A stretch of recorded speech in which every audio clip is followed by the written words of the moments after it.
हमारे पास जो सोर्स है वो मुख्य रूप से यूपीएचईएससी असिस्टेंट प्रोफेसर एग्जाम के यूनिट 2 की रूपरेखा से जुड़ा है। और इस यूनिट 2 का जो मुख्य विषय है वो बहुत ही महत्वपूर्ण है। हाँ, वो विषय है टीचिंग एंड रिसर्च एप्टीट्यूड, यानी शिक्षण और शोध अभिक्षमता। यहाँ जो सबसे आकर्षक बात है वो ये है कि असिस्टेंट प्रोफेसर जैसे लेवल की परीक्षा के लिए पेडागोजी यानी शिक्षा शास्त्र और इंक्वायरी यानी शोध जैसे विषय इतने मूल आधार क्यों होते हैं।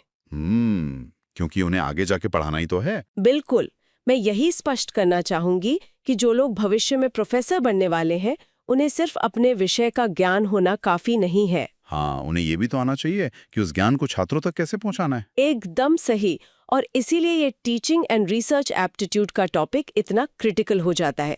ये परखता है कि क्या एक उम्मीदवार में पढ़ाने की और रिसर्च करवाने की सही समझ है या नहीं। हेलो और स्वागत है सभी का एजुकेशन क्लासेस प्लेटफॉर्म पर। हमारे आज के इस नए डीप डाइव में मैं यहाँ इस प्लेटफॉर्म के जरिए उन सभी एस्पिरेंट्स का स्वागत करती हूँ जो यूजीसी नेट, जेआरएफ या यूपीएचईएस जैसे हायर एजुकेशन टीचिंग एग्जाम्स की बेहतरीन तैयारी कर रहे हैं। हाँ, और आज का हमारा जो विषय है टीचिंग एप्टीट्यूड एसेंशियल्स, ये तो मैं कहूँगा कि किसी भी टीचिंग एग्जाम की जान है। बिना इस बेस को समझे आगे बढ़ना थोड़ा मुश्किल हो जाता है। बिल्कुल सही कहा। और आज हमारा फोकस सिर्फ ऊपर ऊपर से टॉपिक्स पढ़ना नहीं है, हम डेफिनेशंस के आगे जाएंगे, कॉन्सेप्ट बिल्ड करेंगे। इस डीप डाइव का मिशन यही है कि शिक्षण की इस पूरी जटिल प्रक्रिया को, उसके मनोविज्ञान को एकदम बारीकी से अनपैक किया जाए। एग्जैक्टली, क्योंकि एग्जाम्स में अब डायरेक्ट क्वेश्चंस आना कम हो गए हैं। अब असर्शन और रीजनिंग वाले सवाल आते हैं जहाँ कॉन्सेप्चुअल क्लैरिटी बहुत जरूरी होती है। तो अगर हम शुरुआत करें तो मुझे बीओ स्मिथ की एक बहुत सटीक डेफिनेशन याद आती है। हाँ, उन्होंने टीचिंग को आर्ट और साइंस दोनों कहा था ना। हाँ बिल्कुल, उन्होंने कहा था कि टीचिंग सिर्फ क्लास में खड़े होकर नॉलेज ट्रांसफर करना नहीं है, ये एक पूरा सिस्टम ऑफ एक्शंस है जिसका आखिरी मकसद है लर्निंग को प्रेरित करना। अब इसको कला या आर्ट इसलिए कहते हैं क्योंकि हर टीचर की अपनी एक यूनिक शैली होती है, उसकी अपनी रचनात्मकता होती है। और विज्ञान इसलिए क्योंकि उसमें नियम होते हैं, साइकोलॉजी होती है, मेथड्स होते हैं। मतलब बिना साइंस के वो कला दिशाहीन हो सकती है। सही बात है, ये दोनों का एक बैलेंस है, लेकिन इस बैलेंस के साथ साथ एक बड़ा डिफरेंस है जो अक्सर लोग मिस कर जाते हैं। एप्टीट्यूड और एटीट्यूड के बीच का फर्क। एटीट्यूड का रोल आता है। एटीट्यूड का मतलब है उस टीचर का अपने प्रोफेशन की तरफ नजरिया कैसा है। क्या वो टीचर सिर्फ घंटे पूरे करने के लिए पढ़ा रहा है या सच में सामने वाले के जीवन में कोई बदलाव लाना चाहता है। और यही नजरिया तो तय करता है कि एक टीचर कितना प्रभावी होगा। अब इस शिक्षण प्रक्रिया को थोड़ा पीछे मुड़कर देखें तो इसके कुछ फाउंडेशनल मॉडल्स हैं, जैसे जॉन एडम्स का वो पुराना बाइपोलर प्रोसेस मॉडल। हाँ, एडम्स ने जब ये मॉडल दिया था तो उन्होंने इस पूरी प्रोसेस में सिर्फ दो लोगों को रखा था, एक टीचर और दूसरा स्टूडेंट। द्विध्रुवीय मॉडल जिसे कहते हैं। पर ये सुनने में थोड़ा अजीब नहीं लगता? मतलब एक बंद कमरे जैसी सिचुएशन लगती है जहां सिर्फ दो लोग हैं और बाहर की दुनिया का कोई असर ही नहीं हो रहा। अजीब लगता है क्योंकि ये आज के दौर में प्रैक्टिकल नहीं है, और यही कमी जॉन ड्यूई ने पहचान ली थी। उन्होंने इसको एक्सपैंड किया और ट्राइपोलर प्रोसेस का रूप दिया। ड्यूई ने कहा कि भैया, सीखना किसी वैक्यूम में तो होता नहीं है। सही कहा। तो उन्होंने तीसरा पोल क्या जोड़ा था? उन्होंने सोसाइटी या करिकुलम को जोड़ा। उनका ठोस तर्क था कि जो कुछ भी सिखाया जा रहा है उसका सीधा कनेक्शन इस बात से होना चाहिए कि समाज की जरूरतें क्या हैं, क्योंकि सीखने वाला व्यक्ति आखिर में जाएगा तो उसी समाज में ना, उसी सोसाइटी का हिस्सा बनेगा। बिल्कुल। और जब हम समाज की जरूरतों और शिक्षा की कनेक्शन की बात करते हैं तो इंटरनेशनल लेवल पर यूनेस्को के 4 पिलर्स ऑफ लर्निंग को मिस नहीं किया जा सकता। ये 4 स्तंभ दरअसल आजीवन सीखने का एक पूरा फ्रेमवर्क देते हैं। हाँ, वो 4 पिलर्स जो हैं वो किसी भी शिक्षा प्रणाली का आधार होने चाहिए। तो उनमें पहला है जानना, यानी टू नो। ये सीधा सीधा ज्ञान इकट्ठा करने और समझने से जुड़ा है। फिर दूसरा है करना, टू डू, जो सीख लिया उसको प्रैक्टिकल स्किल्स में अप्लाई करना। और तीसरा जो सबसे जरूरी लगता है आज के टाइम में, वो है एक साथ रहना, यानी टू लिव टुगेदर। ये एम्पैथी, टीम वर्क और सामाजिक सद्भाव सिखाता है। और चौथा है बनना, टू बी। ये एक व्यक्ति के पूरे होलिस्टिक डेवलपमेंट की बात करता है, एक बेहतर इंसान बनना। ये सुनने में थोड़ा फिलॉसफी जैसा लग सकता है, पर इसका एप्लीकेशन बहुत बड़ा है। अगर हम इंचियन डिक्लेरेशन को देखें जो सीधे SDG 4 सस्टेनेबल डेवलपमेंट गोल 4 से जुड़ा है। उसका टारगेट क्या है? उसका टारगेट है 2030 तक सभी को समावेशी यानी इंक्लूसिव, समान और गुणवत्तापूर्ण शिक्षा प्रदान करना। एग्जैक्टली तो ये डिक्लेरेशन इस बात का प्रमाण है कि शिक्षा सिर्फ किताबें रटना नहीं है, ये लाइफ लॉन्ग लर्निंग के बारे में है। तो आजीवन सीखने के सफर में सीखने के तरीके भी तो उम्र के हिसाब से बदलते हैं। अगर हम एंड्रोगोजी स्पेक्ट्रम की बात करें, आमतौर पर लोगों को लगता है कि पढ़ाने का तरीका मतलब बस पेडागोजी, जो कि एक बहुत ही सीमित सोच है। पेडागोजी तो मुख्य रूप से छोटे बच्चों को पढ़ाने का मॉडल है, जिसमें सीखने की पूरी लगाम टीचर के हाथ में होती है। टीचर ही तय करता है कि क्या पढ़ाना है, कैसे पढ़ाना है। इसे एक तरह से हम टीचर सेंटर्ड या अथॉरिटेरियन मॉडल भी कह सकते हैं। और बच्चे बस उस इंस्ट्रक्शन को फॉलो करते हैं। पर जैसे जैसे उम्र बढ़ती है, जैसे अभी जो एस्पिरेंट्स हमें सुन रहे हैं, उनके सीखने का तरीका तो बिल्कुल अलग होगा। बिल्कुल अलग होता है, और इसलिए वयस्कों या एडल्ट्स की लर्निंग के लिए एंड्रेगॉगी का कॉन्सेप्ट लाया गया था। इसे मैल्कम नोल्स ने पॉपुलर किया था। एंड्रेगॉगी में सेल्फ डायरेक्टेड लर्निंग पर जोर होता है। यहाँ शिक्षक डिक्टेटर नहीं, एक फैसिलिटेटर होता है, मतलब मार्गदर्शक होता है बस। हाँ, और वयस्क क्या करते हैं? वो अपने पिछले अनुभवों को सीखने के टूल के रूप में इस्तेमाल करते हैं। उनको वही सीखना होता है जो उनके करियर या रियल लाइफ में तुरंत काम आए। ये पॉइंट बहुत क्लियर करता है चीजों को। पर इस स्पेक्ट्रम के आखिर में एक तीसरा स्तर भी है, हुटागोगी, जिसके बारे में हसे और केनियन ने बात की थी, और मुझे लगता है भविष्य यही है। ह्यूटागोजी तो पूरी तरह से सेल्फ डिटरमिन्ड लर्निंग है। यहाँ लर्नर खुद पूरी तरह स्वतंत्र है, कोई सेट सिलेबस नहीं है। वो खुद तय करता है क्या सीखना है और कैसे सीखना है। आज के डिजिटल दौर में जब हर जानकारी इंटरनेट पर है, तब तो हम सब कहीं ना कहीं ह्यूटागोजी ही प्रैक्टिस कर रहे हैं। एकदम सही। इन अप्रोचेस के साथ साथ लेवल्स ऑफ टीचिंग भी उतने ही जरूरी हैं। ये एक पिरामिड जैसा स्ट्रक्चर है जिसमें 3 मेन लेवल्स आते हैं। तो पिरामिड के सबसे नीचे आता है मेमोरी लेवल, जिसके मुख्य प्रस्तावक हर्बर्ट थे। इसमें ज्यादा फोकस तथ्यों को याद करने और रोट लर्निंग पर होता है। और इसी वजह से लोग इसकी काफी आलोचना भी करते हैं कि रटना क्यों है। पर सच्चाई ये है कि बिना आधार के इमारत नहीं बनती। बेसिक फैक्ट्स याद होने जरूरी हैं आगे बढ़ने के लिए। सही बात है। फिर इसके ऊपर आता है अंडरस्टैंडिंग लेवल, जो मॉरिसन ने दिया था। यहाँ सिर्फ रट्टा नहीं जाता, बल्कि कॉन्सेप्ट्स के बीच का रिलेशन समझा जाता है, विषय की एक गहरी समझ बनती है। और इस पिरामिड की सबसे टॉप पर बैठा है रिफ्लेक्टिव लेवल, जो हंट द्वारा विकसित किया गया था। यहाँ सबसे एडवांस लेवल की प्रॉब्लम सॉल्विंग और क्रिटिकल थिंकिंग आती है। यहाँ लर्नर खुद नए सॉल्यूशंस निकालता है। वैसे इसमें एक और पॉइंट ऐड करना चाहूंगी। मॉरिस सेलबिग ने इस पिरामिड में एक चौथी लेयर जोड़ी थी, मेमोरी लेवल के भी नीचे, ऑटोनॉमस लेवल। हाँ, ये वो सीखना है जो बिल्कुल प्राकृतिक है। एक छोटा बच्चा अपने आसपास देखकर जो नेचुरली सीख जाता है, बिना किसी फॉर्मल शिक्षा के। बिल्कुल। अब जब हम लेवल्स की बात कर ही रहे हैं, तो सीखने के स्तर को मापने वाले सबसे क्लासिकल फ्रेमवर्क की तरफ आते हैं, ब्लूम्स टैक्सोनॉमी। यूजीसी नेट के पेपर में शायद ही कोई ऐसी शिफ्ट हो जिसमें ब्लूम्स टैक्सोनॉमी से क्वेश्चन ना आता हो। एग्जैक्टली। तो ब्लूम्स टैक्सोनॉमी को 3 डोमेन्स में बांटा गया है। पहला है कॉग्निटिव डोमेन, जो पूरी तरह से दिमाग और इंटेलेक्चुअल कैपेसिटी से जुड़ा है। और इसमें एस्पिरेंट्स को एक चीज का बहुत ध्यान रखना चाहिए। 2001 में एंडरसन और क्राथवोल ने पुरानी 1956 वाली टैक्सोनॉमी को रिवाइज किया था। उन्होंने नाउन्स को हटाकर वर्ब्स का इस्तेमाल शुरू किया, और सबसे बड़ा बदलाव था पिरामिड के टॉप पर। वहां उन्होंने इवैल्यूएशन को हटाकर क्रिएट यानी निर्माण करने को रख दिया। ये डिटेल एग्जाम के पॉइंट ऑफ व्यू से काफी हाई यील्ड है। फिर दूसरा डोमेन आता है अफेक्टिव डोमेन, जिसे क्रथवोल ने दिया था।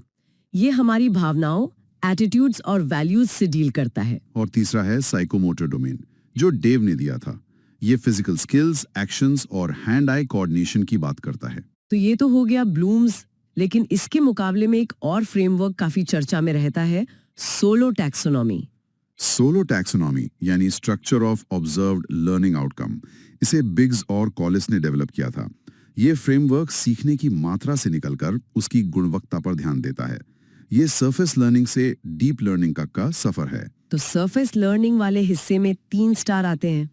पहला प्री स्ट्रक्चरल, जहां लर्नर कॉन्सेप्ट को बिल्कुल समझ ही नहीं पाता, पूरी तरह मिस कर देता है। दूसरा यूनिस्ट्रक्चरल, जहां वो सिर्फ किसी एक डिटेल को पकड़ पाता है। और तीसरा मल्टी स्ट्रक्चरल, यहाँ वो काफी सारी डिटेल्स इकट्ठा तो कर लेता है, पर उन्हें आपस में जोड़ नहीं पाता। ये सब सरफेस लर्निंग है। असली सीखना तो तब शुरू होता है जब वो डीप लर्निंग फेज में एंटर करता है, जिसका पहला लेवल है रिलेशनल। यहाँ लर्नर आखिरकार उन सभी अलग अलग डिटेल्स को जोड़कर एक मुकम्मल कॉन्सेप्ट बनाता है। और सोलो का सबसे एडवांस्ड लेवल है एक्सटेंडेड एब्स्ट्रैक्ट। यहाँ व्यक्ति अपने सिखाए हुए ज्ञान को उठाकर किसी बिल्कुल ही अनजान या नए कॉन्टेक्स्ट में अप्लाई कर देता है। इनोवेशन यहीं से निकल कर आती है।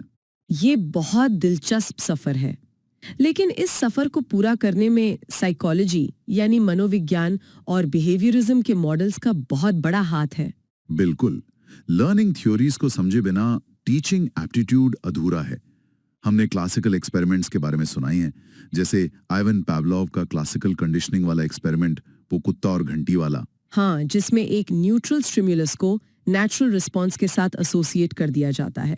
और फिर बीएफ स्किनर की ऑपरेंट कंडीशनिंग, जिसमें चूहे पर एक्सपेरिमेंट किया गया था और बताया गया था कि व्यवहार को रिवॉर्ड और पनिशमेंट यानी रीइंफोर्समेंट से कैसे शेप किया जा सकता है। और इनके साथ आते हैं एडवर्ड थॉर्नडाइक, उनका ट्रायल एंड एरर का सिद्धांत और उसके 3 मशहूर नियम। पहला, लॉ ऑफ रेडीनेस। इसका मतलब है कि अगर लर्नर दिमागी तौर पर सीखने के लिए तैयार ही नहीं है तो दुनिया का बेस्ट टीचर भी कुछ नहीं कर सकता। फिर आता है लॉ ऑफ एक्सरसाइज यानी प्रैक्टिस। जितना अभ्यास करोगे कनेक्शन उतना स्ट्रांग होगा। और तीसरा है लॉ ऑफ इफेक्ट। हाँ, जिसका सीधा मतलब है कि अगर सीखने के बाद संतुष्टि या प्लेजर मिलता है तो वो व्यवहार रिपीट होता है। पर ये सभी व्यवहारवादी थ्योरीज सिर्फ बाहरी व्यवहार पर फोकस करती थी, इसीलिए कॉग्निटिव या संज्ञानात्मक थ्योरीज का आना जरूरी था, जिसमें जॉन पियाजे का नाम सबसे ऊपर आता है। पियाजे ने बताया था कि बच्चे अपने दिमाग में इंफॉर्मेशन स्टोर करने के लिए स्कीमा बनाते हैं, मतलब छोटे छोटे मेंटल ब्लॉक्स। और जब कोई नई जानकारी आती है तो सीखने वाला पहले उस जानकारी को अपने पुराने मेंटल ब्लॉक में फिट करने की कोशिश करता है, जिसे उन्होंने एसिमिलेशन कहा। पर अगर वो नई जानकारी उस पुराने खांचे में फिट ना हो तो दिमाग को अपना खांचा बदलना पड़ता है। इस बदलाव को अकोमोडेशन कहते हैं। ये एक बहुत नेचुरल तरीका है दिमाग के अपडेट होने का। लेकिन इस अपडेटिंग प्रोसेस में सोसाइटी का भी तो बड़ा रोल है। यहाँ लेव वाइगोत्स्की की सोशो कल्चरल थ्योरी काफी रेलेवेंट हो जाती है। वाइगोत्स्की का मानना था कि सामाजिक इंटरैक्शन विकास से पहले आता है। और इसमें उनका सबसे पॉपुलर कॉन्सेप्ट है ZPD, zone of proximal development. इसे ऐसे समझ सकते हैं कि एक सीखने वाला व्यक्ति अकेले जहां तक पहुंच सकता है और किसी एक्सपर्ट की मदद से जहां तक जा सकता है, उन दोनों के बीच का जो फासला है वही ZPD है। असली लर्निंग वही होती है। और जो एक्सपर्ट मदद करता है उसे वाइगोत्स्की ने MKO कहा, मोर नॉलेजेबल अदर। और इस पूरी मदद देने की प्रक्रिया को एक बहुत खूबसूरत नाम दिया गया, स्कैफोल्डिंग। जैसे जब नई बिल्डिंग बनती है तो बाहर से बल्लियों का एक सहारा लगाया जाता है और बिल्डिंग तैयार होने पर उसे हटा लिया जाता है। क्या जबरदस्त एनालॉजी है ये। स्कैफोल्डिंग बिल्कुल वैसी ही टेम्परेरीली दी जाने वाली मदद है। अब इन सब के साथ एल्बर्ट बैंडूरा की सोशल लर्निंग थ्योरी भी आती है। उनका बोबो डॉल एक्सपेरिमेंट ये बताता है कि हम दूसरों को देखकर या ऑब्जर्व करके कैसे सीखते हैं। हाँ, और उस ऑब्जर्वेशन लर्निंग के 4 स्टेजेस हैं। ध्यान देना यानी अटेंशन, उसे दिमाग में रखना यानी रिटेंशन, उस बिहेवियर को रिपीट करना यानी रिप्रोडक्शन, और ऐसा करने के लिए मोटिवेशन होना। इन सभी मनोवैज्ञानिक सिद्धांतों के दौरान एक खासकर किशोरावस्था यानी एडोलेसेंस को समझना भी बहुत जरूरी है। GS हॉल ने इस उम्र को स्ट्रेस एंड स्टॉर्म यानी तनाव और तूफान की अवस्था कहा था। और एरिक एरिक्सन ने अपनी साइको सोशल डेवलपमेंट थ्योरी में इस स्टेज को आइडेंटिटी वर्सेस रोल कंफ्यूजन का नाम दिया था। अगर एक टीचर समझ ले कि उसका टीनेजर स्टूडेंट इस आइडेंटिटी क्राइसिस से गुजर रहा है तो वो उसके व्यवहार को बेहतर ढंग से हैंडल कर पाएगा। बिल्कुल, लेकिन ये सब साइकोलॉजी और थ्योरीज किताबों में पढ़ना और उन्हें एक एक्चुअल भरी हुई क्लासरूम में अप्लाई करना, इन दोनों बातों में जमीन आसमान का फर्क है। वही तो सबसे बड़ा चैलेंज है। इसीलिए जैक्सन ने टीचिंग को 3 अलग-अलग फेजेस में बांट दिया था ताकि इसको मैनेज किया जा सके। हाँ, जैक्सन के अनुसार पहला है प्री एक्टिव फेज, ये क्लास में जाने से पहले की प्लानिंग होती है। दूसरा है इंटरैक्टिव फेज, जब आप एक्चुअली क्लास में खड़े होकर एग्जीक्यूशन कर रहे होते हैं। और तीसरा है पोस्ट एक्टिव फेज, यानी इवैल्यूएशन और असेसमेंट। और इस एग्जीक्यूशन को परफेक्ट बनाने के लिए एक बहुत ही शानदार कॉन्सेप्ट विकसित किया गया, माइक्रो टीचिंग, जिसे D.W. एलन ने शुरू किया था और बाद में इसका इंडियन मॉडल भी आया। माइक्रो टीचिंग तो एक तरह से टीचिंग को बिल्कुल माइक्रोस्कोपिक लेवल पर देखता है। ये एक स्केल्ड डाउन टीचिंग एनकाउंटर है जिसमें क्लास का साइज छोटा कर दिया जाता है और एक वक्त पर सिर्फ एक टीचिंग स्किल पर फोकस किया जाता है। बिल्कुल, इंडियन मॉडल के हिसाब से इसका पूरा साइकिल 36 मिनट का होता है, जिसका ब्रेकडाउन काफी सिस्टमैटिक है।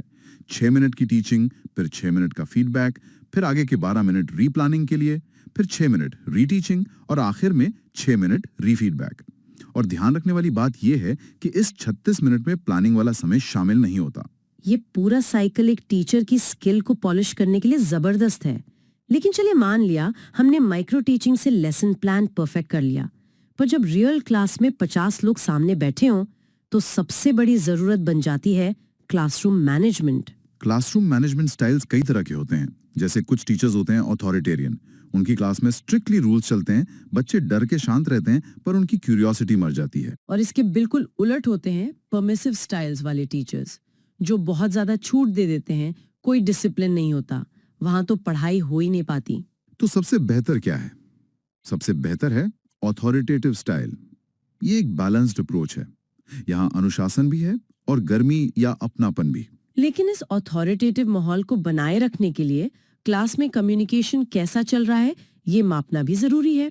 इसके लिए Flanders interaction analysis category system है जिसे FIACS कहते हैं। FRCS बहुत पॉपुलर है, लेकिन उसकी एक कमी है। वो सिर्फ और सिर्फ वर्बल बिहेवियर पर ध्यान देता है, यानी टीचर और स्टूडेंट के बीच की बातचीत, टीचर टॉक और प्यूपिल टॉक इसमें शामिल किया, क्योंकि कई बार एक टीचर का सिर्फ एक फेशियल एक्सप्रेशन या एक इशारा उसके शब्दों से ज्यादा असर करता है। एकदम सही। और अब तो कम्युनिकेशन और इंटरैक्शन के तरीके पूरी तरह बदल चुके हैं।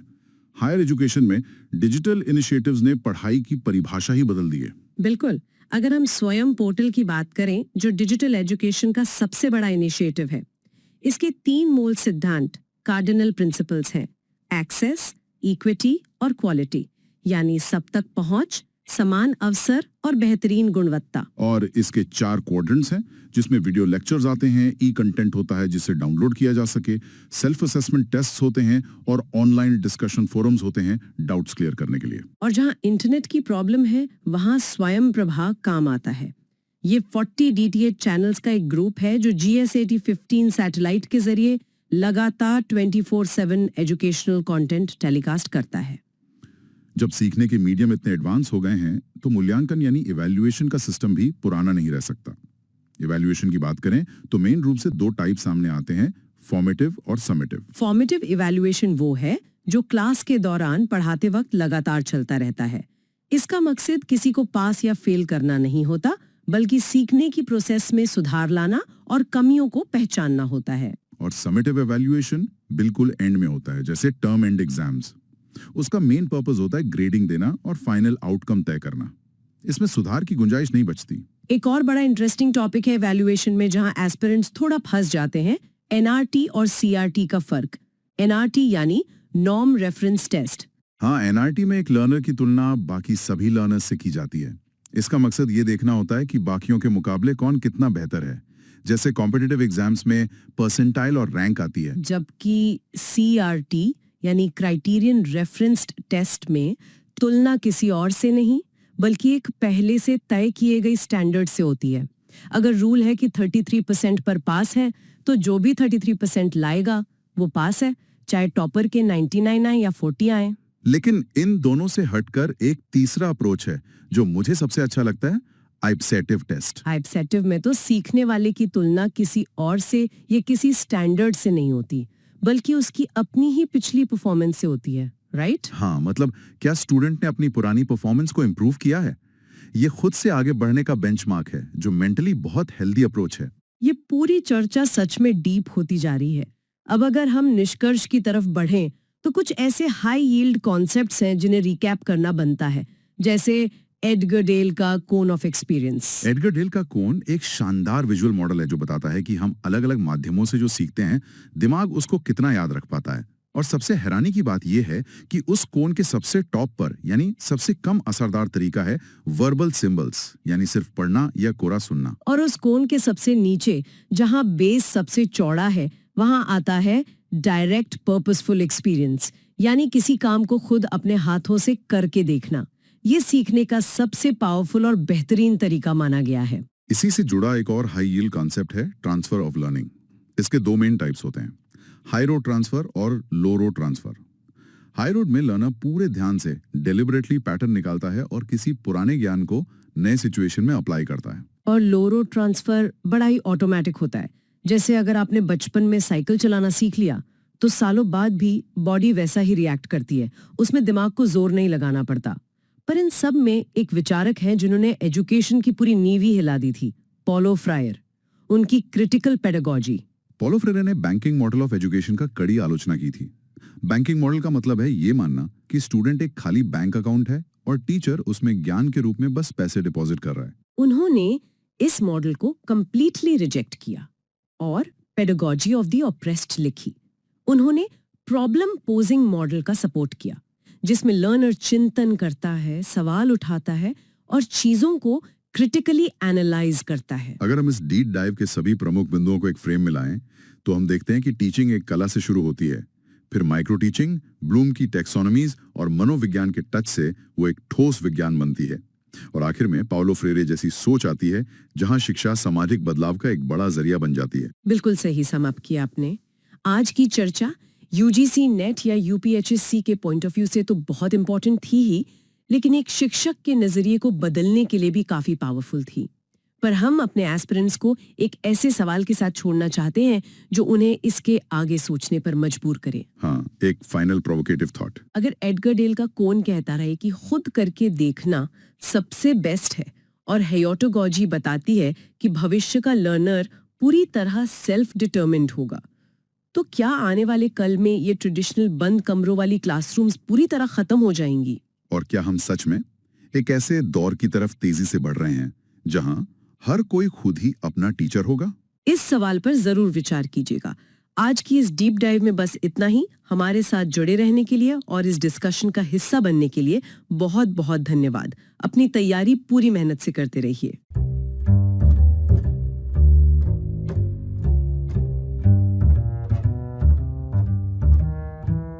आज के इस विस्तृत विश्लेषण में आपका स्वागत है, मतलब इस डीप डाइव में।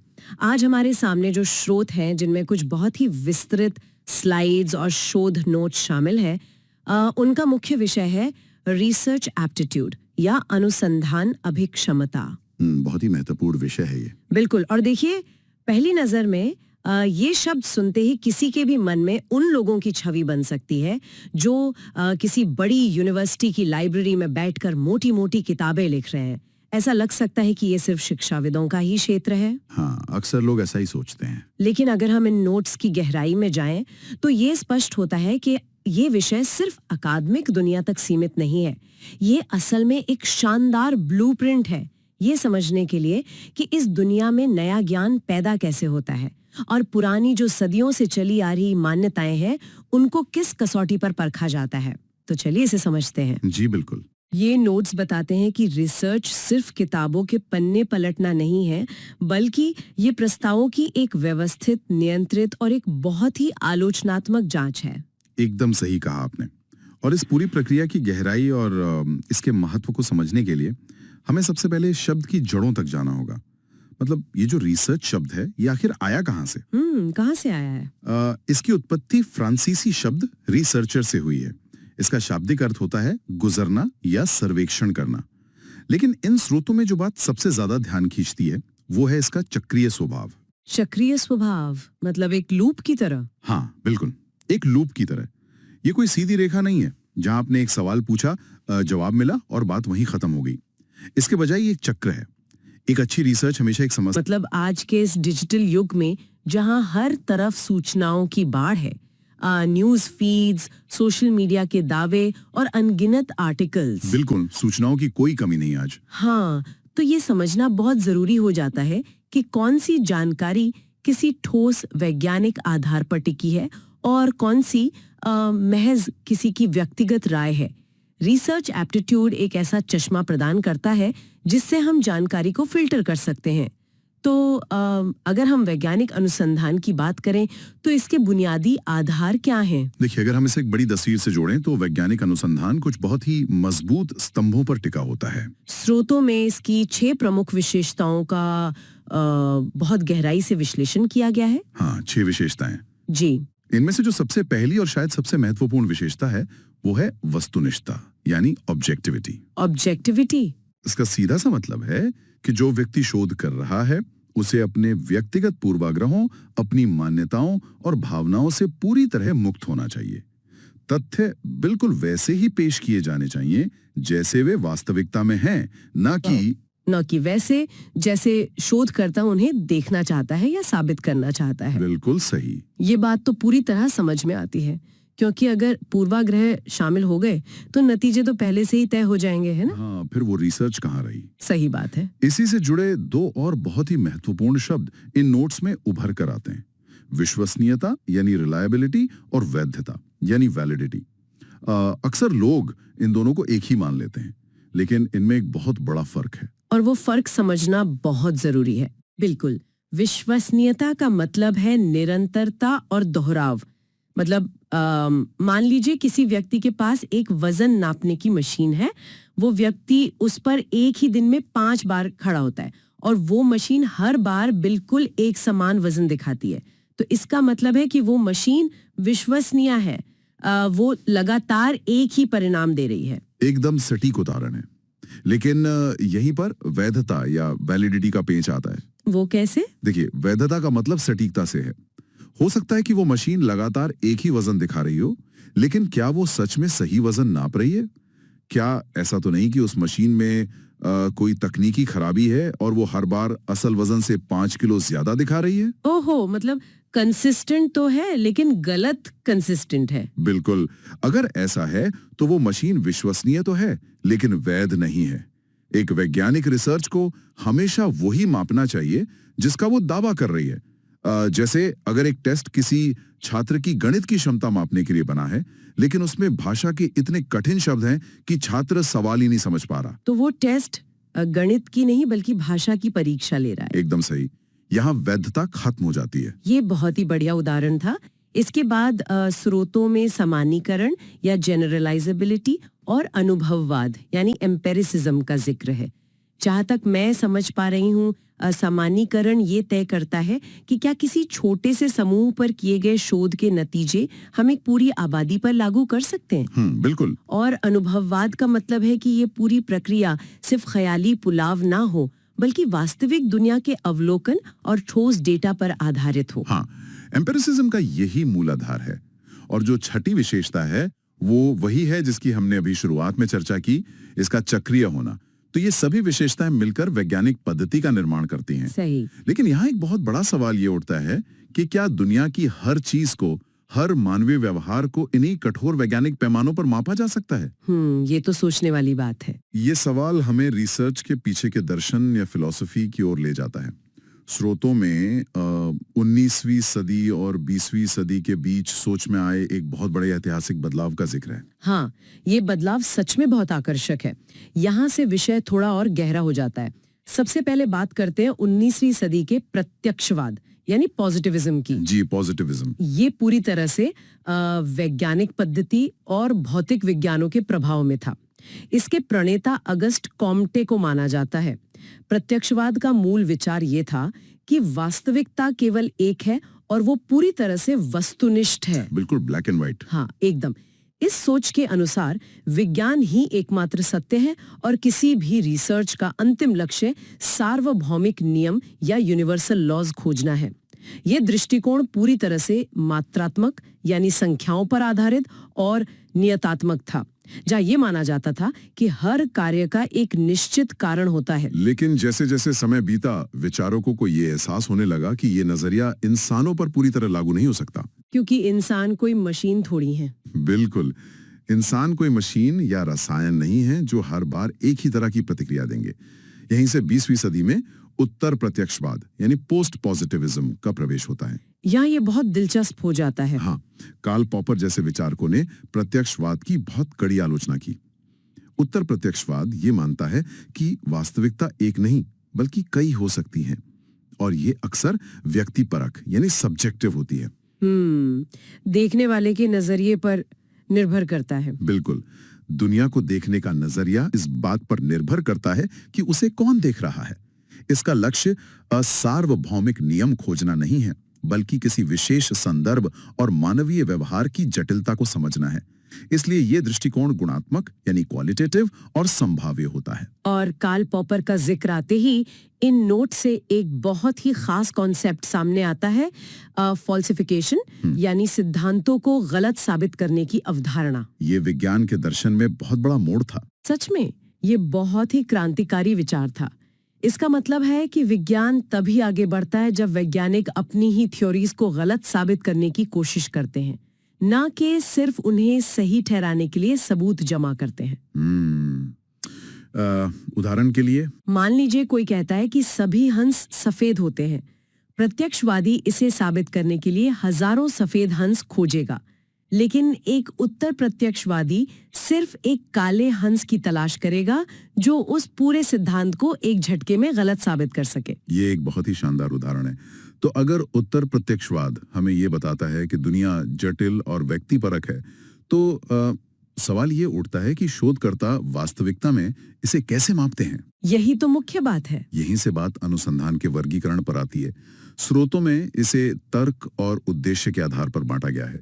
तर्क के आधार पर दो मुख्य प्रकार हैं, निगमनात्मक यानी डिडक्टिव और आगमनात्मक यानी इंडक्टिव। निगमनात्मक को हम टॉप डाउन अप्रोच कह सकते हैं। इसमें एक स्थापित सिद्धांत से शुरुआत होती है, फिर एक परिकल्पना या हाइपोथेसिस बनाई जाती है, डेटा इकट्ठा किया जाता है और अंत में उस सिद्धांत की पुष्टि की जाती है। बिल्कुल, ऊपर से नीचे की तरफ। लेकिन मुझे आगमनात्मक या बॉटम अप अप्रोच हमेशा ज्यादा दिलचस्प लगता है। क्या इसमें सच में बिना किसी थ्योरी के सिर्फ डेटा को देखकर नए पैटर्न ढूंढे जाते हैं? हाँ, इसका मूल विचार यही है। आगमनात्मक शोध में शुरुआत वास्तविक दुनिया के अवलोकनों से होती है। आप डेटा इकट्ठा करते हैं, उसमें कोई पैटर्न या रुझान देखते हैं, उसके आधार पर एक परिकल्पना बनाते हैं और अंततः एक बिल्कुल नया सिद्धांत करते हैं। ये तो नई खोजों के लिए बहुत जरूरी प्रक्रिया है। बिल्कुल है। अब अगर हम उद्देश्य के आधार पर वर्गीकरण की बात करें तो तीन मुख्य श्रेणियां उभरती हैं। पहली है मौलिक अनुसंधान, जिसे हम फंडामेंटल या प्योर रिसर्च भी कहते हैं, जो सिर्फ ज्ञान के लिए होती है। हाँ, ये केवल ज्ञान की सीमाओं को बढ़ाने के लिए है। इसका तुरंत कोई व्यावहारिक उपयोग नहीं होता, जैसे ब्रह्मांड की उत्पत्ति का अध्ययन करना। दूसरी है व्यावहारिक अनुसंधान या अप्लाइड रिसर्च, जिसमें मौलिक रिसर्च से निकले सिद्धांतों का उपयोग करके वास्तविक दुनिया की किसी बड़ी समस्या को सुलझाया जाता है। जैसे किसी नई बीमारी के लिए वैक्सीन बनाना। एकदम सटीक उदाहरण। और जो तीसरा प्रकार है, जिसका स्रोतों में बहुत विस्तार से जिक्र किया गया है, वो है क्रियात्मक अनुसंधान यानी एक्शन रिसर्च। इसे कर्ट लेविन ने प्रस्तुत किया था। ये बड़े सिद्धांतों के बजाय तत्काल और स्थानीय समस्याओं को सुलझाने पर केंद्रित है। जी, एक्शन रिसर्च शिक्षा के क्षेत्र में बहुत इस्तेमाल होता है। बिल्कुल। इसके तीन महत्वपूर्ण कीवर्ड्स दिए गए हैं, स्थितिजन्य, सहयोगात्मक और सुधार। मान लीजिए किसी स्कूल में एक विशेष कक्षा के बच्चे गणित में लगातार खराब प्रदर्शन कर रहे हैं। वहां के शिक्षक कोई नया सार्वभौमिक नियम नहीं खोजना चाहते। उन्हें बस अपनी क्लास की समस्या सुलझानी है। हाँ, वे बस उस कक्षा की स्थिति सुधारना चाहते हैं। इसके लिए वे जो तुरंत कदम उठाएंगे और अध्ययन करेंगे, वो एक्शन रिसर्च होगी। बिल्कुल। और इसका एक बहुत ही स्पष्ट चक्र होता है। प्लान बनाएं यानी प्लान, अमल करें यानी एक्ट, अवलोकन करें यानी ऑब्जर्व और चिंतन करें यानी reflect. Plan, act, observe, reflect. हाँ, अगर गणित के उदाहरण को ही लें तो शिक्षक पहले पढ़ाने का नया तरीका सोचेंगे, वो प्लान हुआ। उससे कक्षा में लागू करेंगे, वो एक्ट हुआ। फिर देखेंगे कि क्या बच्चों के नंबर सुधरे, वो ऑब्जर्व हुआ। और अंत में ये सोचेंगे कि ये तरीका कितना सफल रहा या इसमें क्या बदलाव चाहिए, ये रिफ्लेक्ट हुआ। ये बहुत ही व्यावहारिक अप्रोच है। अब सिद्धांतों से थोड़ा आगे बढ़ते हुए ये जानना जरूरी है कि रिसर्च की कौन कौन सी विधियां होती हैं। स्रोतों में 5 प्रमुख अनुसंधान विधियों, जिन्हें द बिग 5 कहा गया है, उनका जिक्र है। पहली है प्रायोगिक विधि या एक्सपेरिमेंटल रिसर्च। ये कॉज एंड इफेक्ट पे काम करती है। हाँ, इसमें कारण और प्रभाव स्थापित किया जाता है।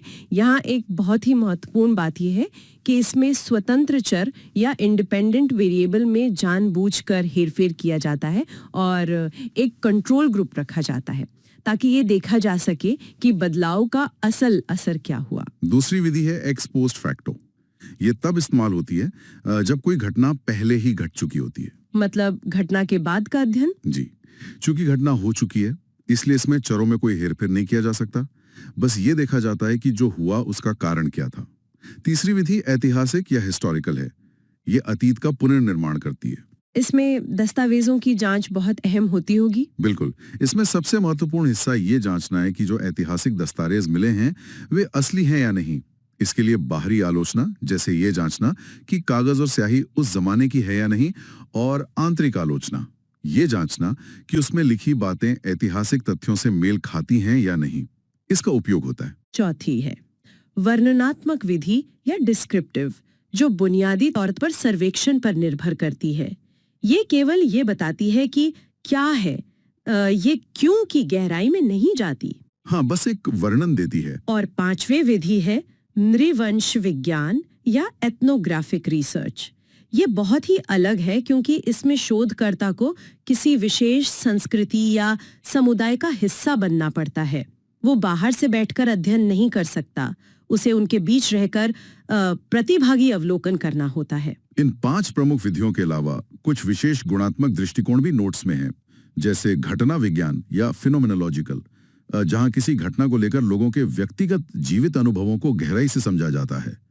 फिर एक बहुत ही अनूठी विधि है ग्राउंडेड थ्योरी। हाँ, इस ग्राउंडेड थ्योरी के बारे में नोट्स में जो लिखा है उसे समझना थोड़ा जटिल लग सकता है। इसे कहा गया है कि ये सीधे डेटा से सिद्धांत बनाती है। इसे अगर एक आसान एनालॉजी से समझें तो ये वैसा ही है जैसे बिना किसी रेसिपी बुक के खाना बनाना शुरू करना। अरे वाह, ये तो बहुत अच्छा उदाहरण है ना? आप बस अलग अलग सामग्री मिलाते हैं, चखते हैं, और जब एक बेहतरीन डिश बन जाती है तब आप उस डिश के आधार पर उसकी रेसिपी लिखते हैं। शोधकर्ता लोगों की बातों और व्यवहार को इकट्ठा करते हैं और उसी डेटा में से सिद्धांत निकालते हैं, न कि पहले से बने किसी सिद्धांत को उन पर थोपते हैं। ये तुलना बहुत ही सटीक है। इसके अलावा केस स्टडी का जिक्र है जो किसी एक व्यक्ति या घटना का बहुत ही सूक्ष्म विश्लेषण है। और फिर आता है मिक्स्ड मेथड्स, जहां मात्रात्मक और गुणात्मक दोनों डेटा का उपयोग करके परिणामों की पुष्टि की जाती है। इसे त्रिकोणीयन या ट्रायंगुलेशन कहा जाता है ना? हाँ, ताकि नतीजे ज्यादा भरोसेमंद हो। अब तक तो हमने इन सभी प्रकारों और विधियों पर चर्चा की है, लेकिन एक शोधकर्ता इस पूरी प्रक्रिया को जमीन पर कैसे उतारता है, इसके लिए स्रोतों में अनुसंधान के 8 सुनहरे चरण दिए गए हैं। ये समझना बहुत जरूरी है कि ये काम कैसे करता है। इसे 2 फेज में बांटा गया है। चलिए इसे एक उदाहरण से समझते हैं। ठीक है, मान लीजिए ये अध्ययन करना है कि आजकल कॉलेज के छात्र टेक्स्ट बुक्स पढ़ने के बजाय छोटी छोटी वीडियो रील से पढ़ाई करना क्यों पसंद कर रहे हैं। इस उदाहरण के साथ पहला फेज यानी द सेटअप शुरू होता है। पहला कदम है समस्या का निर्माण। क्या ये विषय फीजिबल है? क्या ये रोचक है? क्या इसमें कुछ नयापन है? जब ये तय हो जाता है तो दूसरा कदम आता है साहित्य समीक्षा या लिटरेचर रिव्यू। यहाँ शोधकर्ता ये देखेगा कि क्या दुनिया में किसी और ने छात्रों और वीडियो रील्स की पढ़ाई पर पहले से कोई रिसर्च की है। बिल्कुल, इसका उद्देश्य सिर्फ किताबें पढ़ना नहीं है, बल्कि रिसर्च गैप ढूंढना है। ये पता लगाना कि क्या खोजना अभी बाकी है। और सेटअप का तीसरा और आखिरी कदम है कार्यशील परिकल्पना या वर्किंग हाइपोथेसिस का निर्माण करना। इस उदाहरण में परिकल्पना ये हो सकती है कि चूंकि वीडियो रील्स दृश्य और श्रव्य दोनों माध्यमों का उपयोग करती हैं, इसलिए छात्र उन्हें टेक्स्ट बुक्स की तुलना में ज्यादा तेजी से समझते हैं। यहाँ से फेज 2 यानी निष्पादन या एग्जीक्यूशन शुरू होता है। जी, चौथा कदम है रिसर्च डिजाइन तैयार करना, जो इस पूरी प्रक्रिया का ब्लूप्रिंट होगा कि डेटा कैसे और कहां से जुटाया जाएगा। और 5वां कदम है डेटा संग्रह या डेटा कलेक्शन। शोधकर्ता छात्रों के बीच जाकर प्रश्नावली बांट सकता है या उनके इंटरव्यूज ले सकता है। छठा कदम उस भारी भरकम डेटा का विश्लेषण करना है। और फिर आता है 7वां और शायद सबसे अहम कदम, परिकल्पना परीक्षण या हाइपोथेसिस टेस्टिंग।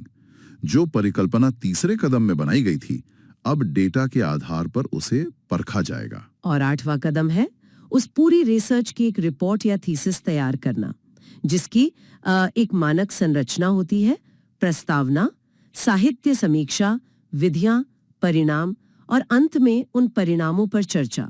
आपने 7वें कदम में परिकल्पना परीक्षण का जिक्र किया था। नोट्स में इस हिस्से को बहुत विस्तार से समझाया गया है। हाँ, ये बहुत महत्वपूर्ण हिस्सा है। एक परिकल्पना क्या है? ये असल में एक संभावित धारणा है जिसे परीक्षण के लिए बनाया जाता है। परिकल्पना मुख्य रूप से 2 प्रकार की होती है, नल हाइपोथेसिस और ऑल्टरनेटिव हाइपोथेसिस। नल हाइपोथेसिस हमेशा ये दावा करता है कि कोई अंतर या संबंध नहीं है। हमारे उदाहरण में नल हाइपोथेसिस ये होगा कि छात्रों के वीडियो रील्स देखने और उनके बेहतर नंबर आने के बीच कोई संबंध नहीं है। मजे की बात यह है कि एक शोधकर्ता हमेशा इस नल हाइपोथेसिस को गलत साबित करने यानी अस्वीकार करने की कोशिश करता है। और यहीं पर सबसे बड़ी गलतियों की गुंजाइश होती है। नोट्स में हाइपोथेसिस टेस्टिंग में होने वाली त्रुटियों या एरर्स को समझाने के लिए एक न्याय प्रणाली और एक निर्दोष व्यक्ति का बहुत ही बेहतरीन एनालॉजी दिया गया है। हाँ, वो एनालॉजी बहुत शानदार है। 2 तरह की मुख्य त्रुटियां होती हैं। पहली है टाइप 1 त्रुटि या अल्फा या फॉल्स पॉजिटिव। ये तब होती है जब नल हाइपोथेसिस असलियत में सत्य है, लेकिन शोधकर्ता अपने डेटा की गलती से उसे अस्वीकार कर देता है। मतलब एनालॉजी के हिसाब से एक व्यक्ति वास्तव में निर्दोष है, जो सत्य है, लेकिन जज उसे सजा सुना देता है, यानी असत्य को अस्वीकार कर देता है। बिल्कुल। और ये बात बहुत गहराई से समझने वाली है कि विज्ञान की दुनिया में टाइप 1 त्रुटि को सबसे अधिक खतरनाक माना जाता है। वो इसलिए क्योंकि इसका मतलब है कि किसी ने ये दावा कर दिया कि उसने कोई नई खोज की है या कोई नई दवा असरदार है, जबकि असल में ऐसा कुछ है ही नहीं। हाँ, ये समाज में गलत जानकारी और गलत विज्ञान फैलाने जैसा है। एक निर्दोष को सजा दी गई। दूसरी गलती है टाइप 2 त्रुटि, जिसे बीटा या फॉल्स नेगेटिव भी कहते हैं। ये तब होती है जब नल हाइपोथेसिस असत्य है, लेकिन शोधकर्ता उसे स्वीकार कर लेता है। यानी व्यक्ति दोषी है, लेकिन सबूतों के अभाव में जज उसे आजाद छोड़ देता है। और इन त्रुटियों से बचने के लिए सांख्यिकी में एक नियम तय किया गया है। यदि p वैल्यू 0.05 से कम या उसके बराबर है, तभी नल हाइपोथेसिस को अस्वीकार किया जाना चाहिए। इसका सीधा मतलब है कि इस बात की संभावना 5% से भी कम होनी चाहिए कि जो परिणाम मिले हैं वो महज एक संयोग हैं। अब चूंकि हम डेटा इकट्ठा करने और परीक्षण की बात कर ही रहे हैं, तो स्रोतों का अगला हिस्सा सैंपलिंग और डेटा टूल्स के बारे में है। पूरी आबादी का अध्ययन करना तो संभव नहीं है, इसलिए एक सैंपल चुना जाता है। जी, सैंपलिंग के 2 मुख्य प्रकार बताए गए हैं, प्रायिकता यानी प्रोबेबिलिटी और गैर प्रायिकता यानी नॉन प्रोबेबिलिटी। यहाँ नोट्स में एक बहुत अच्छी टिप दी गई है। जहां भी रैंडम शब्द आ जाए, समझ लीजिए वो प्रायिकता सैंपलिंग है। प्रायिकता सैंपलिंग मात्रात्मक रिसर्च में ज्यादा इस्तेमाल होती है।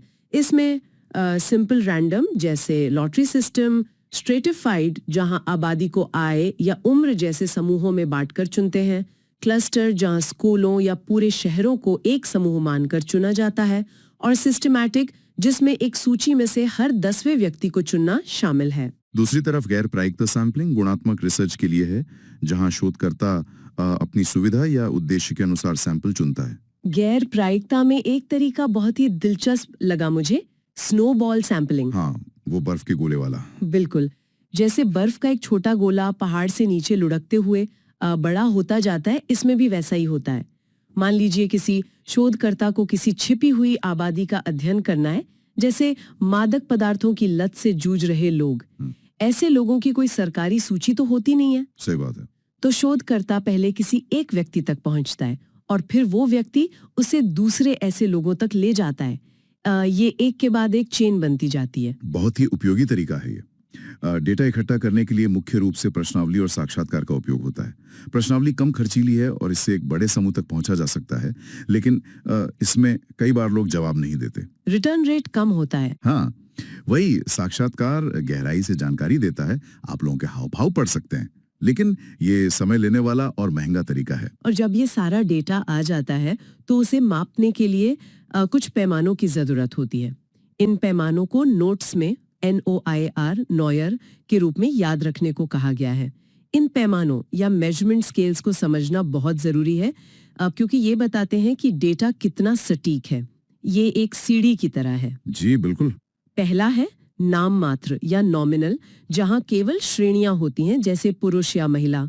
दूसरा है क्रम सूचक या ऑर्डिनल, जहां श्रेणियों के साथ रैंक भी जुड़ जाता है जैसे परीक्षा में पहला या दूसरा स्थान। सीढ़ी का तीसरा कदम है अंतराल या इंटरवल। यहाँ क्रम भी है और दो बिंदुओं के बीच की दूरी भी समान है, लेकिन एक पेच है। इसमें कोई वास्तविक शून्य या ट्रू जीरो नहीं होता। इस वास्तविक शून्य वाले विचार पर थोड़ा रुकते हैं। अगर हम तापमान का उदाहरण लें और कहें कि आज तापमान 0 डिग्री सेल्सियस है, तो आम बोलचाल में तो इसका मतलब यही लगता है कि वहां कोई तापमान नहीं है। तो फिर इसे वास्तविक शून्य क्यों नहीं माना जाता? ये एक बहुत ही लाजवाब सवाल है। देखिए, 0 डिग्री सेल्सियस का मतलब ये नहीं है कि वहाँ ऊष्मा या तापमान का पूरी तरह से अस्तित्व ही खत्म हो गया है। अच्छा। वहाँ अभी भी ठंडक है। ये सिर्फ एक मापन बिंदु है जिसे हमने अपनी सुविधा के लिए तय किया है। वास्तविक शून्य का मतलब है किसी चीज का पूर्ण रूप से न होना, और ये खूबी सिर्फ चौथे पैमाने यानी अनुपात या रेशो स्केल में होती है, जैसे कि वजन या आय। बिल्कुल। अगर किसी की आय 0 है तो इसका स्पष्ट अर्थ है कि उसके पास कोई पैसा नहीं है। ये पूर्ण अनुपस्थिति है। इसीलिए अनुपात पैमाना मापन का सबसे उच्चतम और सटीक स्तर है। तो ये सही तरीके से सवाल पूछने की एक पूरी कला और विज्ञान है। ये पूर्वाग्रहों को हटाकर सत्य के करीब पहुंचने का एक व्यवस्थित तरीका है। बिल्कुल सही। और चूंकि हमने इस चर्चा की बिल्कुल शुरुआत में ही ये देखा था कि रिसर्च की प्रकृति हमेशा एक चक्र की तरह होती है। वो एक समस्या से शुरू होकर हमेशा एक नई समस्या पर ही खत्म होती है। तो ये चक्र एक बहुत ही गहरे और विचारणीय बिंदु पर लाकर छोड़ देता है। अगर हर नई वैज्ञानिक खोज अंततः एक नए और कहीं अधिक जटिल सवाल का दरवाजा खोलती है, तो क्या कोई कभी उस अंतिम सत्य तक पहुंच सकता है? ये तो बहुत बड़ा दार्शनिक सवाल है ना? या फिर हमारे आसपास मौजूद वो हर चीज जिसे आज एक ठोस तथ्य मानकर स्वीकार किया जा रहा है, वो वास्तव में सिर्फ एक परिकल्पना है जो किसी उत्तर प्रत्यक्षवादी द्वारा भविष्य में गलत साबित होने का इंतजार कर रही है। सोचने वाली बात है।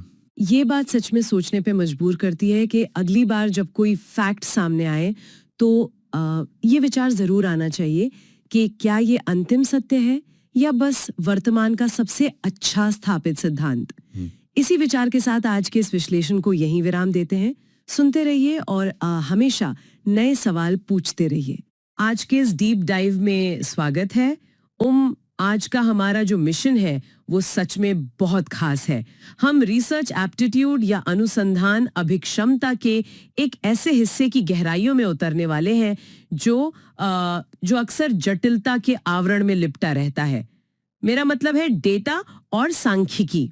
हमारे सामने जो गहन नोट्स और रिसर्च सामग्री है वो उच्च शिक्षा, UGC नेट, JRF या असिस्टेंट प्रोफेसर एग्जाम्स की तैयारी करने वाले सभी एस्पिरेंट्स के लिए एक खजाना है। बिल्कुल। और मैं शुरुआत में ही ये स्पष्ट कर दूं कि ये चर्चा केवल किताबी ज्ञान या कुछ फॉर्मूलों को रटने के बारे में नहीं है। संख्याओं और डेटा को अक्सर एक बहुत ही शुष्क और नीरस विषय माना जाता है, लेकिन वास्तविकता में डेटा केवल एक भाषा है।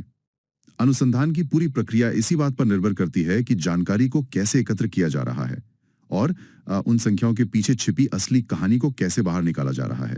तो चलिए इस यात्रा की शुरुआत बिल्कुल बुनियादी स्तर से करते हैं। कोई भी अनुसंधान हवा में नहीं होता है ना, उसके लिए कच्ची सामग्री चाहिए होती है जिसे हम डेटा कहते हैं। डेटा मुख्य रूप से 2 जगहों से आता है, प्राथमिक यानी प्राइमरी और द्वितीयक यानी सेकेंडरी स्रोत।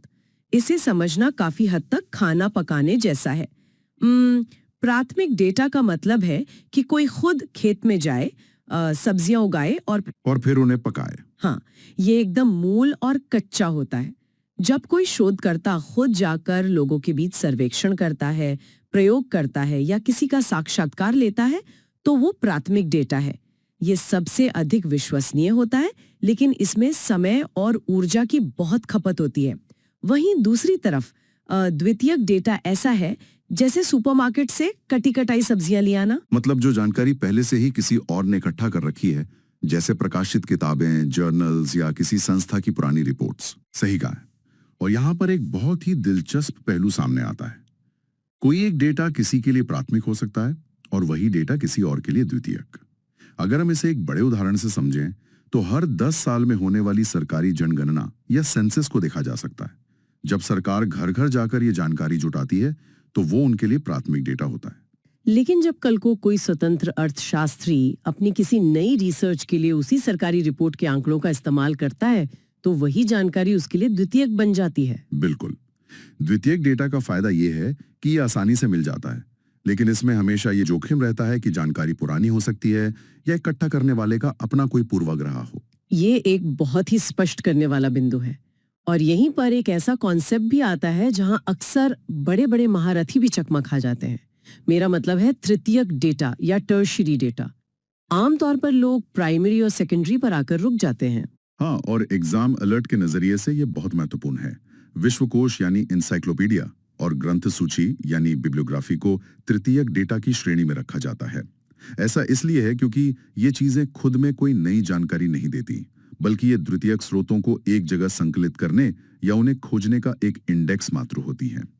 यहाँ अक्सर गलती होती है।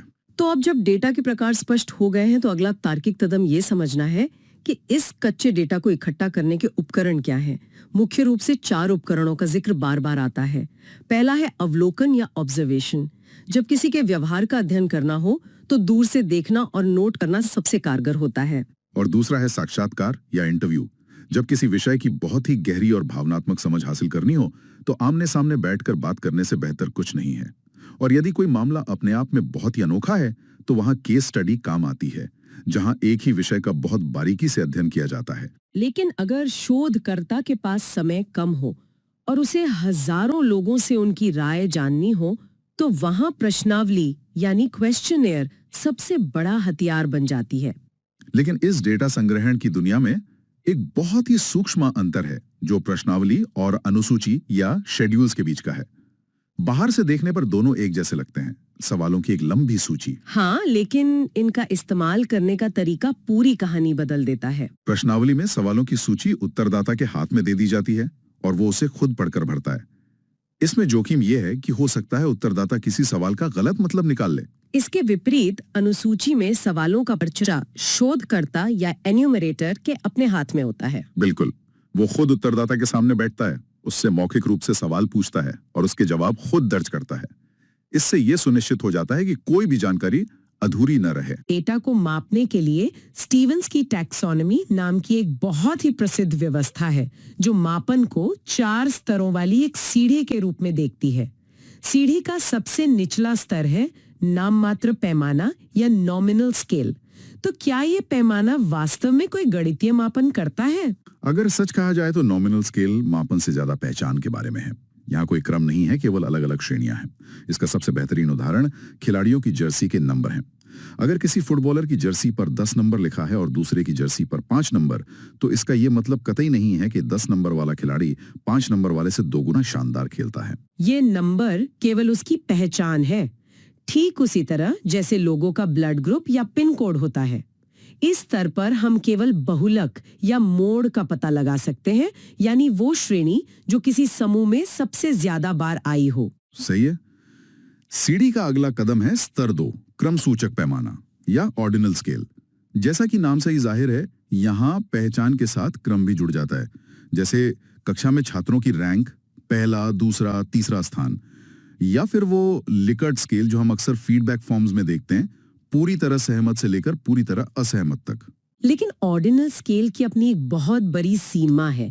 ये तो बता देता है कि कौन आगे है और कौन पीछे, लेकिन ये नहीं बताता कि उनके बीच की दूरी कितनी है। बिल्कुल। दौड़ में पहले और दूसरे स्थान पर आने वाले धावकों के बीच केवल 1 सेकंड का अंतर हो सकता है, जबकि दूसरे और तीसरे वाले के बीच 10 सेकंड का अंतर हो सकता है। क्रम तो तय है, लेकिन दूरी असमान है। इसीलिए ऐसे डेटा का विश्लेषण करते समय माध्यका या मीडियन का उपयोग सबसे उपयुक्त माना जाता है। ये असमान दूरी वाली बात हमें सीढ़ी के तीसरे स्तर पर ले आती है, अंतराल पैमाना या इंटरवल स्केल। यहाँ क्रम भी होता है और 2 बिंदुओं के बीच की दूरी भी हमेशा समान होती है। लेकिन यहाँ एक बहुत ही दिलचस्प पेंच है। इसमें कोई वास्तविक शून्य या ट्रू जीरो नहीं होता। इसे IQ स्कोर या तापमान के जरिए समझना सबसे आसान है। तापमान का उदाहरण इसे बहुत स्पष्ट कर देता है। अगर थर्मामीटर पर तापमान 0 डिग्री सेल्सियस है तो इसका ये अर्थ नहीं है कि वहां गर्मी का पूरी तरह से अस्तित्व ही खत्म हो गया है। 0 यहाँ केवल पैमाने पर एक सुविधाजनक बिंदु है जहां पानी बर्फ बन जाता है। इसी तरह यदि किसी का IQ स्कोर 0 आ जाए तो उसका मतलब ये नहीं है कि उस व्यक्ति के भीतर बुद्धिमत्ता बिल्कुल नहीं है। चूंकि यहाँ 0 का मतलब कुछ नहीं होता, इसलिए इस पैमाने पर हम कभी अनुपात नहीं निकाल सकते। हम ये नहीं कह सकते कि 40 डिग्री का दिन 20 डिग्री के दिन से 2 गुना गर्म है। एकदम सही। और इस स्तर के डेटा के लिए माध्य या मीन और मानक विचलन या स्टैंडर्ड डिविएशन सबसे बेहतरीन सांख्यिकी उपकरण माने जाते हैं। और अंततः हम पहुंचते हैं इस सीढ़ी के शिखर पर, स्तर 4, अनुपात पैमाना या रेशो स्केल। ये मापन का सबसे उन्नत स्तर है। इसमें पिछले तीनों पैमानों की खूबियां हैं और साथ ही इसमें वो जादुई वास्तविक 0 भी मौजूद होता है। हाँ, जब हम किसी का वजन, ऊंचाई या आय मापते हैं तो 0 का मतलब सच में 0 होता है। 0 आय का मतलब है कि जेब में 1 भी रुपया नहीं है। और क्योंकि यहाँ 0 की एक पक्की जमीन है, इसलिए यहाँ अनुपात एकदम सही बैठता है। 50,000 कमाने वाला व्यक्ति 25,000 कमाने वाले से एकदम सटीक 2 गुना कमाता है। इस स्तर पर सभी सांख्यिकी परीक्षण जियोमेट्रिक मीन सहित काम करते हैं। एक शोधकर्ता के पास लाखों संख्याएं हो सकती हैं, लेकिन हमें उस पूरे डेटा का एक प्रतिनिधि चाहिए होता है, एक ऐसा नंबर जो पूरे समूह की कहानी कह सके। इसे केंद्रीय प्रवृत्ति या सेंट्रल टेंडेंसी कहते हैं और इसे पकड़ने के 3 तरीके हैं: माध्य, माध्यिका और बहुलक। इनमें माध्य यानी मीन सबसे अधिक स्थिर है, लेकिन इसकी एक बहुत बड़ी कमजोरी भी है। ये आउटलायर्स या अत्यधिक उच्च या निम्न अंकों से बहुत जल्दी प्रभावित होता है। कल्पना कीजिए कि एक कमरे में 10 आम नौकरी पेशा लोग बैठे हैं। अचानक उस कमरे में दुनिया का सबसे अमीर व्यक्ति आ जाता है। अब अगर उस कमरे की औसत आय निकालेंगे तो अचानक करोड़ों में पहुंच जाएगी, जो कि असली स्थिति नहीं है। और ठीक ऐसी ही स्थितियों में माध्यिका यानी मीडियन एक सुपर हीरो की तरह काम आती है। माध्यिका बहुत ही मजबूत या रोबस्ट है और वो आउटलायर्स से नहीं घबराती। वो सिर्फ डेटा को छोटे से बड़े के क्रम में लगाती है और बिल्कुल बीच वाले अंक को पकड़ती है। यही कारण है कि आय या रियल एस्टेट के आंकड़ों के लिए ये सबसे अच्छी है। ये आउटलायर्स का प्रभाव हमें वितरण के आकार या डिस्ट्रीब्यूशन शेप्स को समझने पर मजबूर करता है। सामान्य वितरण में मीन, मीडियन और मोड तीनों एकदम बीच में एक ही बिंदु पर होते हैं, लेकिन वास्तविक डेटा अक्सर तिरछा या स्क्यूड होता है। अगर डेटा नकारात्मक रूप से तिरछा या लेफ्ट टेल है तो कम अंक माध्य को नीचे खींच लेते हैं। ऐसे में मोड सबसे बड़ा होता है, फिर मीडियन और मीन सबसे छोटा। और सकारात्मक रूप से तिरछे डेटा में उच्च अंक माध्य को ऊपर खींच लेते हैं। इन तीनों के बीच एक सूत्र होता है, मोड बराबर 3 गुना मीडियन माइनस 2 गुना मीन। केंद्रीय प्रवृत्ति के बाद बात आती है फैलाव या डिस्पर्शन की। फैलाव मापने का सबसे आदिम तरीका रेंज या विस्तार है, लेकिन इसकी कमजोरी ये है कि ये केवल 2 चरम अंकों पर निर्भर करता है।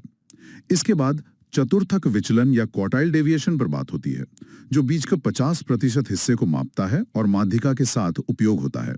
लेकिन अगर डेटा सामान्य है तो कार्ल पियर्सन द्वारा दिया गया मानक विचलन या स्टैंडर्ड डेविएशन सबसे विश्वसनीय मापक है। मानक विचलन की असली ताकत नॉर्मल प्रोबेबिलिटी कर्व या एनपीसी के साथ सामने आती है। अगर डेटा सामान्य है तो माध्य से एक मानक विचलन के दायरे में 68.26% डेटा आ जाता है। 2 मानक विचलन में 95.44% और 3 मानक विचलन में 99.73% डेटा शामिल हो जाता है। ये जादुई प्रतिशत परीक्षा के लिए बहुत अहम है। अब डेटा विश्लेषण के व्यवहारिक अनुक्रम पर नजर डालते हैं। ये 5 चरणों की प्रक्रिया है। पहला एडिटिंग यानी गलतियां सुधारना, दूसरा कोडिंग यानी प्रतीक देना, तीसरा क्लासिफिकेशन यानी समूहीकरण, चौथा टैब्यूलेशन यानी रो और कॉलम में सजाना और पांचवा कैलकुलेशन। पीवाईक्यू के संदर्भ में अक्सर SPSS सॉफ्टवेयर का जिक्र होता है जो ये कैलकुलेशन सेकंड्स में कर देता है। कैलकुलेशन में सहसंबंध या कोरिलेशन बहुत महत्वपूर्ण है। इसकी रेंज -1 से +1 तक होती है। पियर्सन का R रेखीय डेटा के लिए इस्तेमाल होता है और स्पीयरमैन का रो रैंक किए गए ऑर्डिनल डेटा के लिए अपनी भूमिका निभाता है। अब हम इस डीप डाइव के सबसे महत्वपूर्ण हिस्से में प्रवेश कर रहे हैं। पैरामेट्रिक बनाम नॉन पैरामेट्रिक परीक्षण, इन दोनों के बीच का अंतर समझना किसी भी शोधकर्ता के लिए गेम चेंजर साबित हो सकता है। पैरामेट्रिक परीक्षण बहुत शक्तिशाली हैं, लेकिन वे नॉर्मल बेल कर्व और अंतराल या अनुपात डेटा की मांग करते हैं। जब दो समूहों की तुलना करनी हो तो टी टेस्ट उपयोग होता है। 3 या अधिक समूहों के लिए अनोवा का उपयोग किया जाता है, और यदि सैंपल का आकार 30 से बड़ा हो तो जेड टेस्ट मैदान में आता है। लेकिन असल दुनिया में डेटा हमेशा इन नियमों का पालन नहीं करता। जब डेटा तिरछा हो या केवल नाम मात्र या क्रम सूचक हो, तब नॉन पैरामेट्रिक परीक्षण काम आते हैं। बिल्कुल, नॉन पैरामेट्रिक में सबसे बड़ा नाम काई स्क्वायर का है, जिसे गुडनेस ऑफ फिट के लिए भी जाना जाता है। इसी तरह टी टेस्ट के विकल्प के रूप में मान विटनी यू टेस्ट और अनोवा के विकल्प के रूप में क्रुस्कल वैलिस टेस्ट का इस्तेमाल होता है। एग्जाम लॉजिक के नजरिए से मैं कुछ परिदृश्य रखती हूँ। अगर किसी को 3 अलग-अलग शिक्षण विधियों की तुलना करनी हो तो क्या उपयोग किया जाएगा? 3 समूह हैं और डेटा अगर पैरामेट्रिक है तो निश्चित रूप से अनोवा का उपयोग होगा। और अगर लड़कों और लड़कियों की गिनती या कैटेगरीज की तुलना करनी हो तो? जहां भी डेटा श्रेणियों या गिनती में होता है, वहां बिना किसी शक के काई स्क्वायर टेस्ट लागू होगा। बहुत ही शानदार स्पष्टीकरण। अब पीवाईक्यू के कुछ गोल्डन फैक्ट्स तेजी से साझा करते हैं।